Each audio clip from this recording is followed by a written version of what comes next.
Hi everyone, एक बार फिर से आप सभी का बहुत बहुत स्वागत है। आप सभी का अपना यूट्यूब चैनल आर के स्टडी पे। मैं हूं रविंद्र कुमार। गाइज, आपने पिछला वीडियो देखा होगा तो हम लेसन नंबर 2 स्टार्ट किए थे। ठीक है, माई स्क्वल। ठीक है, आपका जो लेसन नंबर 2 है वो माई स्क्वल है, वो हमने स्टार्ट किया था। उसमें हमने आप सभी का बेसिक जो है कंसेप्ट क्लियर करा दिया था और हमने दो चीज़ बताकर वहाँ पे छोड़े थे कि नेक्स्ट क्लास में हम लोग यूजिंग माई स्क्वली और यूजिंग पीडीओ यानी पीएचपी डाटा ऑब्जेक्ट के बारे में समझेंगे कि किस तरह से हम लोग माई स्क्वली का उपयोग करके, ठीक है, पीएचपी को माई स्क्वल से कनेक्ट करते हैं और किस तरह से हम लोग पीडीओ यानी पीएचपी डाटा ऑब्जेक्ट को कनेक्ट करते हैं, ठीक है, माई स्क्वल से। ये दो चीज़ के बारे में डिस्कस करने के लिए हमने बात किए थे। ठीक है, इसके बाद फिर आज के जो टॉपिक है वो है हमारा डाटाबेस। इसके बारे में आज हम लोग डिस्कस करेंगे कि डाटाबेस होता क्या है पीएचपी में। ठीक है, तो चलिए स्टार्ट करते हैं। गाइस, वीडियो में आगे बढ़ने से पहले चैनल पे नए हो तो चैनल को सब्सक्राइब कर लीजिएगा। चलिए आज की क्लास को स्टार्ट करते हैं। तो गाइस, डाटाबेस जो है आप डीबीएमएस में पिछले क्लास में, या बोल सकते हैं कि जब आप फोर्थ सेमेस्टर में थे तभी आप सभी ने डाटाबेस के बारे में समझा है डीबीएमएस में कि डाटाबेस होता क्या है।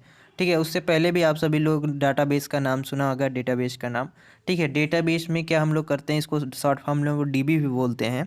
तो गाइज, डेटाबेस जो है हमारा, ये इन्फॉर्मेशन यानी जानकारी का क्या होता है, एक संग्रहालय होता है जहाँ पे हमारी जो जानकारी होती है सारी उसको हम लोग इकट्ठा करते हैं। यानी हम डेटा को बोल सकते हैं कि हमारा जो होता है वो इन्फॉर्मेशन या डेटा का एक कलेक्शन होता है जो हमारा डेटाबेस होता है। ठीक है, डेटाबेस में हम लोग जो इन्फॉर्मेशन है उसको ऑर्गेनाइजेशंस कर सकते हैं। ठीक है, और यहाँ पे हम लोग जो हमारा डेटा होता है उसको हम लोग क्या कर सकते हैं, ऐड कर सकते हैं।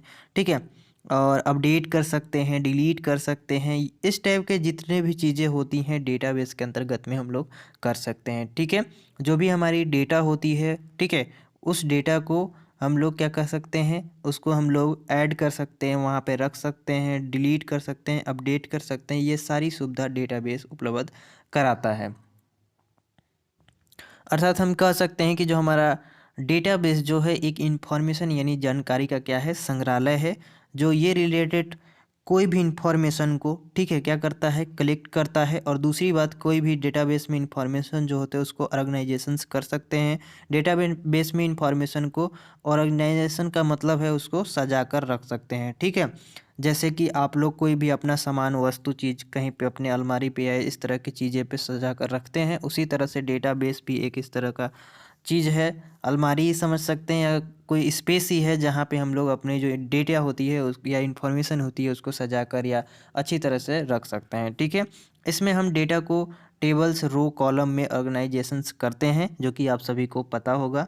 ठीक है, इसमें उचित इन्फॉर्मेशन को सर्च करना आसान होता है। जैसे कि मान लीजिए अगर हम लोग गूगल की बात करें तो गूगल का जितने भी चीज़ें हम लोग को सर्च करने पे मिल जाती है वो भी किसी न किसी डेटाबेस में ही स्टोर होगा। ठीक है, यानी कह सकते हैं कि हमारा जितने भी चीज़ें यहाँ पे हैं, गूगल पे हो गए, जो भी डेटा हम लोग को जहाँ पे भी स्टोर होता है वही हमारा एक डेटाबेस होता है। ठीक है, तो गाइज डेटाबेस के बारे में यहाँ पे आपने बेसिक जो चीज़ें हैं समझ लिया होगा कि डेटाबेस में हम लोग डेटा का क्या कर सकते हैं या इन्फॉर्मेशन का क्या कर सकते हैं, वहाँ पे संग्रहालय होता है, स्टोर कर सकते हैं, इस टाइप की चीज़ें पढ़े आपने। ठीक है, डेटाबेस जो होता है वो मल्टीपल टेबल्स का कलेक्शन होता है जो एसक्यूएल का इस्तेमाल करके हम डेटाबेस में डेटा को ऐड कर सकते हैं, डेटाबेस से डेटा को गेट कर सकते हैं, डेटाबेस को एग्जिस्टिंग डेटा को अपडेट कर सकते हैं, डेटा को डिलीट कर सकते हैं, एसक्यूएल यानी स्ट्रक्चर क्यूरी लैंग्वेज से कर सकते हैं। ठीक है, तो ये सारी चीज़ें हम लोग डेटाबेस के अंतर्गत में कर सकते हैं। अब बात यहाँ पे थोड़ी सी आती है, इसके कुछ इंपॉर्टेंट टॉपिक है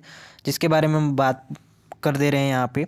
जैसे कि सबसे पहला है हमारा क्रिएटिंग माइस्क्यूली डेटाबेस, कि हम लोग जो हमारा डेटाबेस में हम लोग माइस्क्यूएल के माध्यम से किस तरह से डेटा को क्रिएट कर सकते हैं। सबसे पहले ये है। इसी तरह फिर जैसे हमने क्रिएट किया किसी भी डेटाबेस को तो किस तरह से क्रिएट किया, ये सारी चीज़ें आपको पूरा प्रोग्राम आप सभी को यहाँ पे समझना पड़ेगा। इसके बाद फिर हम लोग किस तरह से इसको इंसर्ट कर सकते हैं अपने डेटाबेस को। ठीक है, माइस्क्यूएल में किस तरह से इंसर्ट कर सकते हैं, ये सारी चीज़ें आपको प्रोग्राम के थ्रू समझने होंगे। और जैसे अपने मान लीजिए एक टेबल है, ठीक है। अब हमने टेबल को क्रिएट किया, उसमें डेटा को भरा, ठीक है। अब उस डेटा को क्या करना है कि हमने क्रिएट करना सीख गया, इंसर्ट करना सीख गया, ठीक है। अब हम लोग अब जो डेटा है चाहते हैं हम कि अपने डेटा को डिलीट करें, तो किस तरह से डिलीट कर सकते हैं अपने डेटा को वहाँ से, वो चीज़ें। क्योंकि अगर हम किसी को क्रिएट करते हैं, किसी को बनाते हैं, तो उसको बिगाड़ने का भी हुनर होता है, ठीक है। यानी कि अगर कोई बना है तो वो बिगड़ेगा ज़रूर। अगर किसी इंसान से कोई चीज़ बना है तो बिगड़ने का भी उसके पास आइडिया होगा। यानी कह सकते हैं कि अगर हम उसको बनाया, हमने क्रिएट किया है, तो उसका डिलीट भी मेरे पास, उसके पास, मेरे पास होगा, ठीक है। जो भी बनाए हैं।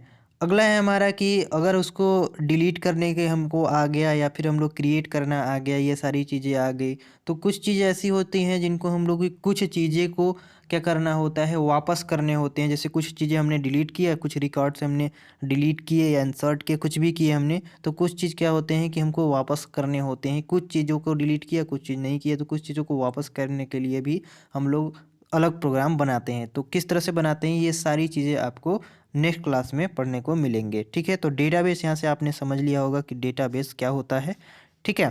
तो आई होप कि आप सभी को ये वीडियो पसंद आएगी। पसंद आएगी तो लाइक कर दीजिएगा, चैनल पर नहीं तो सब्सक्राइब कर लीजिएगा। मिलेंगे नेक्स्ट वीडियो में, तब तक के लिए जय हिंद।